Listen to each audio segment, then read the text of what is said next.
Hi friends, ನಾನಿವತ್ತು ಬೆಂಡೆಕಾಯಿ fry ಮಾಡ್ತಾ ಇದ್ದೀನಿ. ಅದಕ್ಕೋಸ್ಕರ ಬಾಣಲೆಯಲ್ಲಿ 2 ಟೇಬಲ್ ಸ್ಪೂನ್ ಆಯಿಲ್ ಹಾಕ್ಬಿಟ್ಟು ಅದಕ್ಕೆ ಈರುಳ್ಳಿ, ಟೊಮ್ಯಾಟೊ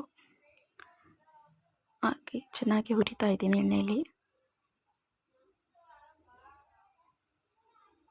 ಚೆನ್ನಾಗಿ ಎಣ್ಣೆಯಲ್ಲಿ ಹುರಿದ ಮೇಲೆ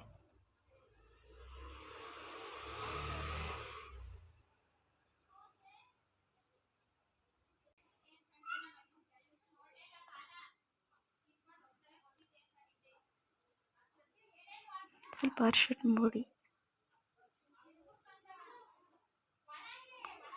ಪುಡಿ ಹಾಕ್ಬಿಟ್ಟು ಚೆನ್ನಾಗಿ ಕಲಸಿ,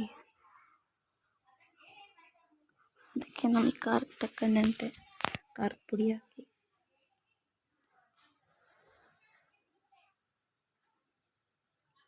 ಸ್ವಲ್ಪ ರುಚಿಗೆ ತಕ್ಕಷ್ಟು ಉಪ್ಪು. ತುಂಬ ಚೆನ್ನಾಗಿರುತ್ತೆ ಫ್ರೆಂಡ್ಸ್. ಇದು ಬೆಂಡೆಕಾಯಿ ಫ್ರೈ ಸಿಂಪಲ್ಲಾಗಿ ಒಂದು 5-6 ಐಟಮ್ಸಲ್ಲೇ ಮುಗ್ದೋಗುತ್ತೆ. ನಾನು ಆವಾಗಲೇ ಹುರಿದಿಟ್ಕೊಂಡಿರೋಂಥ ಬೆಂಡೆಕಾಯಿ ಹಾಕಿ ಚೆನ್ನಾಗಿ ಕಲಸಿ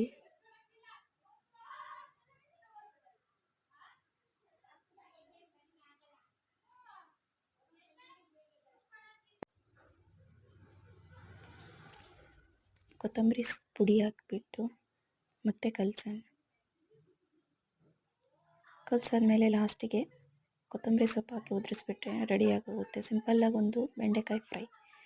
Please friends, subscribe the video and share it.